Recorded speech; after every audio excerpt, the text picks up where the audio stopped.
¿Está despierto? No. ¿Por qué pensás que me dijo fecunda? ¿Qué es el amor? ¿Para qué sirve? ¿A dónde me lleva? ¿Quién? Marina. ¿El amor me llena o me vacía? Porque sos hermosa, Coco. ¿Quién puede pensar que el amor no llene? No sé, dormite, dale. Para mí ella puede ver algo que nosotros no. El amor me llena porque es algo que busco, encuentro, consigo e incorporo. Algo de lo que me apropio. El amor, una propiedad. No sé, puede ser. ¿El amor, una propiedad? ¿Por qué no lo hablamos mañana? Dale. ¿El amado, un objeto? Es que si el amor me llena, me completa, me expande, me engorda... No es importante. Entonces, cuando amo, el otro solo es un objeto para mí. El otro se convierte justo en el alimento necesario para mi crecimiento. Pero entonces... Vos no estás bien. ¿Dónde queda el otro? O peor, ¿queda un otro? Es que si el amor tiene que ver conmigo, ¿importa quién es el otro? ¿O importa que ese otro encaje justo en lo que yo necesito que el otro sea? Mira cómo estás. Y si así fuera, ¿no se transforma el amor entonces en una relación conmigo mismo? Pero eso es el amor. Si no hay un otro, ¿existe? ¿No puede ser el amor solo la ficción que nos inventamos para no asumirnos definitivamente animales? ¿No puede ser solo una distracción, una anestesia para olvidar que pase lo que pase, igual nos vamos a morir? Muchas, demasiadas preguntas y sin embargo un único dilema. ¿Estar embarazada? O el amor tiene que ver conmigo, o el amor tiene que ver con el otro.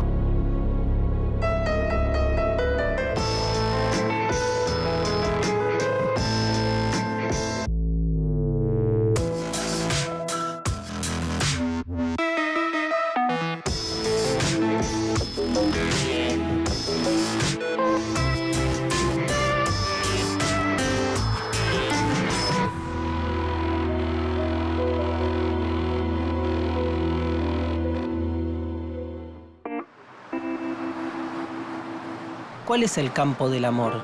¿Por qué lo relacionamos con el matrimonio, el sexo, la monogamia, la reproducción? ¿Por qué lo relacionamos con todo? Pensar al amor, ¿ayuda? ¿Qué tiene para decir la filosofía sobre el amor? ¿No es la filosofía amor a la sabiduría? ¿No es la filosofía entonces un acto de amor? ¿Y no padecen ambos la misma fatalidad? Estar buscando infructuosamente algo que siempre se nos escapa. O peor, saber que aunque no hay nada, no podemos dejar de buscar. Bueno, vayamos desde el principio. En la versión cotidiana que fue llegando hasta nosotros, el amor siempre está ligado a algo positivo. Digamos que hay una visión optimista del amor que puede resumirse así. El amor trae la felicidad. Frío. Claro, después están los hechos. E incluso en cualquier reflexión que hagamos sobre el amor, se nos van abriendo otras perspectivas que lo sacan de este optimismo ingenuo. Sin embargo, hay un amor idealizado que se nos presenta como un punto de llegada que parece teñir de felicidad toda la existencia. Philosophy Now. Philosophy Now. Pero ¿realmente son el amor y la felicidad puntos de llegada definitivos? Philosophy Now. Philosophy Now. Ay, es que es como ir en contra de todo lo que soñamos. No sé, ¿no te parece? De lo que soñamos, para tanto. Bueno, de lo que vos soñaste. Philosophy Now. ¿El amor nos hace felices? El amor tiene en su origen el dolor. El nacimiento de Afrodita. De hecho, uno de los mitos más importantes sobre el amor en el mundo griego plantea otra realidad. Resulta que Urano, el dios del cielo, y Gea, la diosa de la tierra, estaban allí en el universo, imagínense solos. ¿Qué pueden hacer el dios del cielo y la diosa de la tierra que están solos en el universo? Tener hijos. Y así van poblando de cosas y de dioses el universo.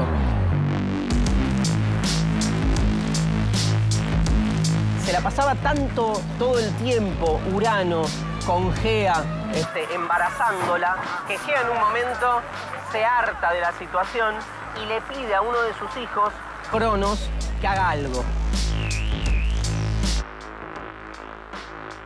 Cronos va y corta por lo sano, va un día con una serpiente de hierro y cuando Urano estaba haciendo esas cosas con Gea, le corta con esa serpiente de hierro los testículos que van cayendo envueltos de semen y sangre al mar. Vos. Ay, por fin, no puedo decir vos. Ay, por favor, siempre yo. Se empiezan a ver una serie como de movimientos, como un maremoto, y de repente todo se calma. De esa calma, de esa paz, va surgiendo del medio del agua una de las diosas más bellas, más bonitas, más finas, que es Afrodita. El amor tiene en su origen el dolor. Epicuro afirmaba que la felicidad se alcanza en la medida en que nada nos perturbe. Ser feliz es alcanzar un estado de imperturbabilidad absoluta.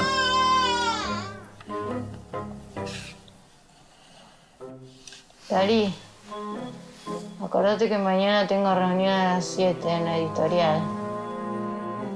Ok. Claro que lo que más nos perturba es todo aquello que nos genera dependencia. ¿No se vuelve así el amor una fuente de perturbación permanente? Buenas noches, bienvenidos a Philosophy Now. Vamos a pedir que se acerque a nuestra secretaria estrella. Con todos ustedes, Venus. Bienvenida, Venus. A ver, una vueltita, por favor. ¡Qué alas tremendas! ¡Venus, la diosa del Olimpo! Cuando amamos, queremos que este estado dure para siempre. Pero el problema es que nada es infinito. Y así se genera una tensión de la que no salimos indemnes. Hola, Caro. Qué lástima que no estás. No sabés, nos fue tremendo. La gente está re contenta con los resultados. Qué lástima que no lo viste. Bueno, igual a la noche nos vemos, dale. Me voy a festejar ahora con el equipo. Un beso, te quiero mucho. Chao, mi amor.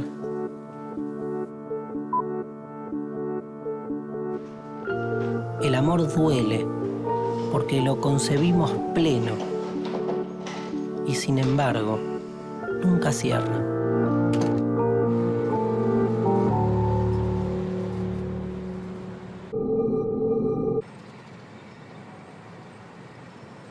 Los griegos no definían al amor de una única manera. Una de ellas era a través del dios Eros. Es un gusto tenerlo hoy acá, señor Stanschreiber. ¿Lo dije bien?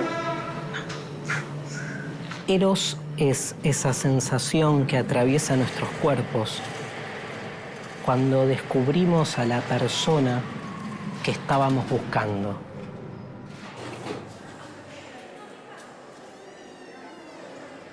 Gracias. En términos cotidianos, Eros es lo más parecido a nuestro estado de enamoramiento apasionado.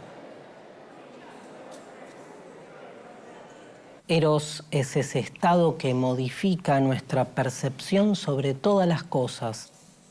Todo se nos vuelve más dulce, más bueno, más interesante, más profundo. Eros es estar flechado. Y no es solo una metáfora, sino que el dios Eros en la mitología romana era el dios Cupido, el dios niño que se manejaba con su arco y su flecha. Pero ¿se puede estar así eternamente? ¿Es esta forma del amor algo que puede perdurar? Si Afrodita era la diosa que regía las relaciones sexuales, Eros era un dios con un poco más de alcance, ya que, como luego se deriva de su nombre, dota de erotismo cualquier actividad humana. Háblame de filosofía. Sócrates dice en el banquete de Platón que amamos lo que nos falta y que cuando lo encontramos, lo queremos para siempre. Pero una vez que alcanzamos el amor, ¿dejamos de desear?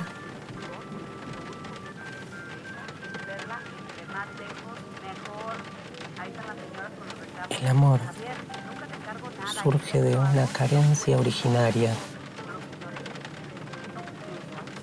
Lo humano se define a partir de la falta y el amor es el intento permanente por completarnos.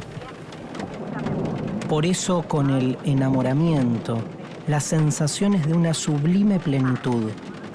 Alcanzar ese estado de plenitud a través del otro es completarse a uno mismo. Y cuando nos enamoramos apasionadamente, nos sentimos plenos. ¿Pero es esto posible? Una vez que alcanzamos la plenitud, ¿qué sucede el día después? ¿Tu relación pasó del amor al horror? Es pregunta. Conocemos a alguien, nos enamoramos, y luego, casi sin darnos cuenta, ese estado comienza a mesetarse. Se vuelve rutina, se aburguesa y comenzamos a sentirnos embargados por el tedio. Yo creo en Dios.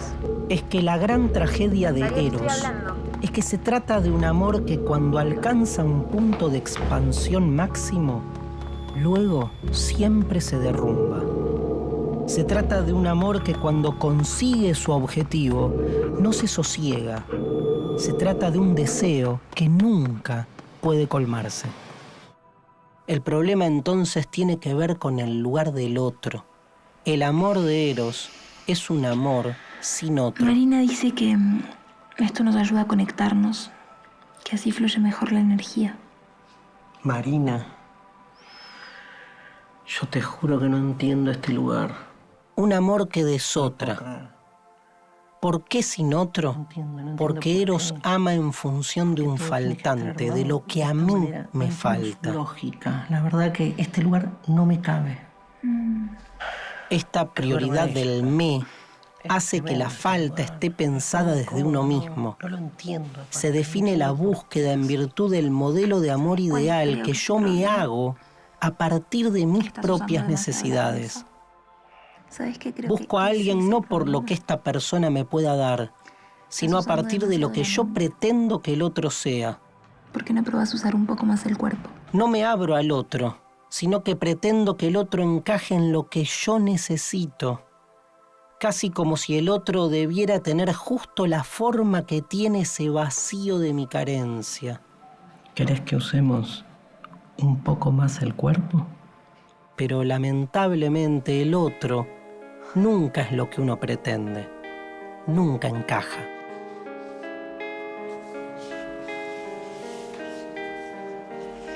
¿Por qué te cuesta tanto conectarte? Con lo cual se producen dos consecuencias. o el otro deja de ser el otro para encajar en mi modelo, o el otro no encaja y no hay vínculo posible. Pero se puede pensar al amor de otro modo.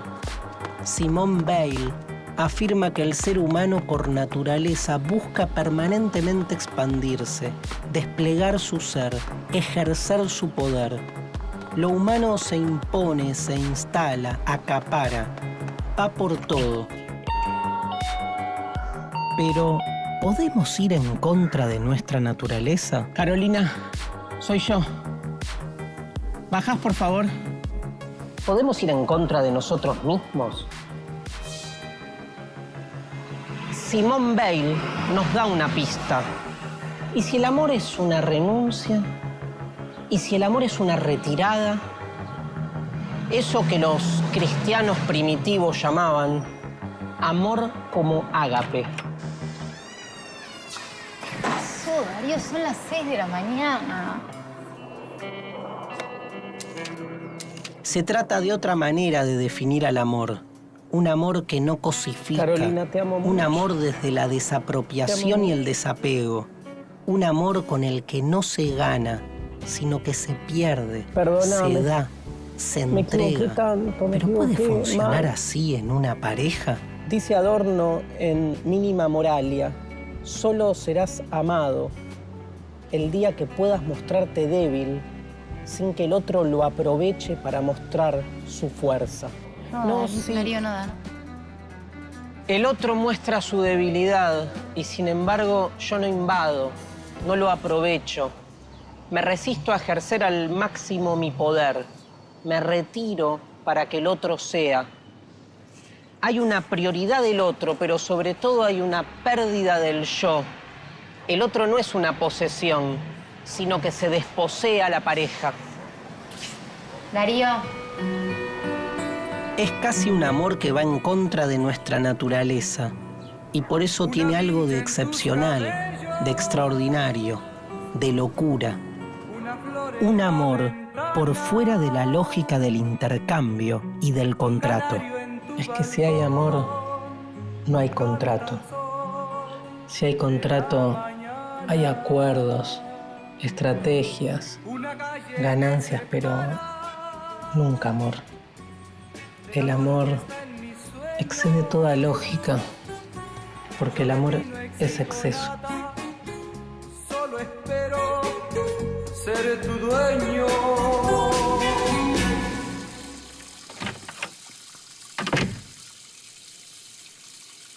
Pero entonces, ¿qué es el amor? En nuestra cultura occidental y cristiana, el amor siempre estuvo ligado con otros conceptos que lo condicionaron y le impidieron otras perspectivas. La sexualidad, el matrimonio, la monogamia y la reproducción. Este enjambre conceptual está en las bases de nuestra concepción sobre el amor.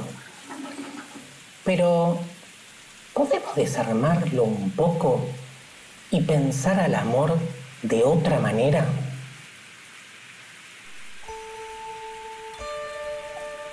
Caro,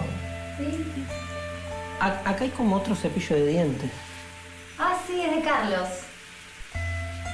Sabía que estoy de novia. Empecemos con la sexualidad. ¿Hay alguna relación íntima, esencial entre el placer sexual y el amor? ¿O se puede pensar al placer sexual circulando por fuera de todo proyecto, por fuera de todo tipo de institución, por fuera de toda metafísica del amor? Estamos enamoradísimos. No sabes la onda que pegó con tu hija. ¿Y Ate dónde está ahora, Caro? En lo de la novia, Darío. ¿No hablaste vos con ella toda la semana? No pude. Mirá eso, mirá el libro que encontré ahí. Es el primero de la caja. Estaba en la habitación. ¿Esto está leyendo ahora? Sí. Bueno, escúchame, cuando te vas, haceme un favor, déjame la llave por debajo de la puerta, ¿sí? Cuando Foucault se pelea con la teoría de la represión, nos muestra que al sexo no se lo reprime, sino que está bien presente por todos lados. Se habla de sexo, se lo explica, se lo vende, hasta se volvió más un tema de la medicina y así se lo fue sistematizando y clasificando. Así el sexo se volvió materia del saber. Se lo entendió, pero en ese acto se lo perdió. De nuevo, el placer sexual no necesita de ningún tipo de metafísica para desplegarse. Pero qué bueno sería repensar nuestros vínculos, disociando entre el placer y el amor.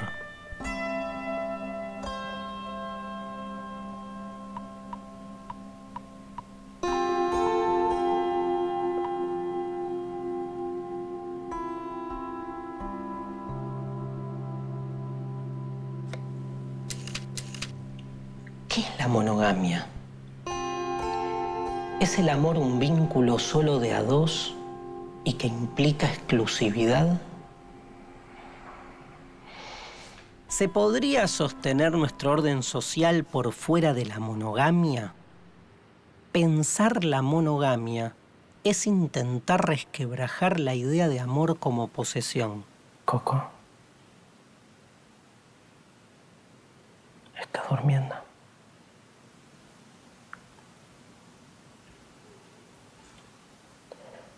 Coco, soy un idiota. No te quiero perder.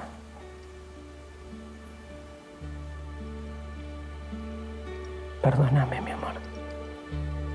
Es que en la medida en que se piensa al otro como propiedad, el vínculo se mercantiliza. Entre propiedades hay un intercambio dominado por la lógica de la ganancia, que es lo contrario al amor por el otro. Si el amor es retirada, entonces no hay posesión. La monogamia no se sostiene. Hay algo en el vínculo monogámico que no cierra. Parece difícil justificar la monogamia, salvo que sea por motivos productivos. Pero tampoco parece fácil pensar nuestros vínculos en otro tipo de institución. ¿Cómo sería en la práctica un vínculo no monogámico? De hecho, la poligamia reproduce muchas de las limitaciones que la monogamia posee. Tal vez se trate de otra cosa.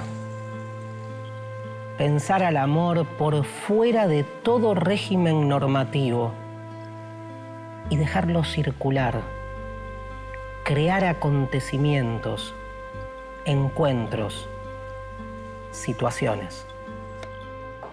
Tal vez el problema sea la institucionalización de todo amor, cuya concreción legal es el matrimonio. Casi como si hubiera un pasaje natural desde el vínculo amoroso a esta figura del derecho, con deberes y obligaciones, que supuestamente expresa el espíritu del amor, pero que traducido al lenguaje de la ley, lo lleva al plano de lo contractual. Por favor, espérame un minuto. El matrimonio es un dispositivo productivo que ordena y normaliza la vida social, disciplina y reproduce el sistema. Casi que podría funcionar más allá del amor. Casi que funciona mejor como dispositivo productivo cuando no hay amor. Casémonos. Casémonos, te lo digo en serio.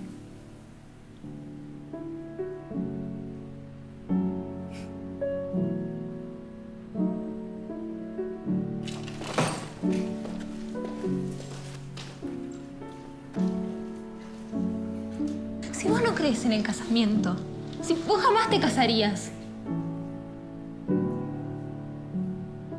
¿Vos te pensás que yo estoy con un tipo como vos? Porque yo me quiero casar. Porque a mí me interesa eso. Vos mismo me dijiste que si existe un contrato, no hay amor. Que si hay obligación, no hay amor. Coco, casémonos. No estoy embarazada. Te podés quedar tranquilo. No hay obligación. Eso es el amor para vos, ¿no? También se asoció al amor con la reproducción de la especie. Así el amor tendría un objetivo productivo, sería un medio para otra cosa. Casi como si quisiéramos demostrar que el amor existe con el único propósito de perpetuar la humanidad. ¿Y para vos qué es el amor? ¿Tener hijos? Sí. También es amor. No nos queremos asumir animales que se reproducen y por eso buscamos un sentido más profundo. Y sin embargo, está claro que la reproducción de la especie no necesita de ninguna metafísica del amor. Basta con el mero encuentro sexual. Y ni siquiera.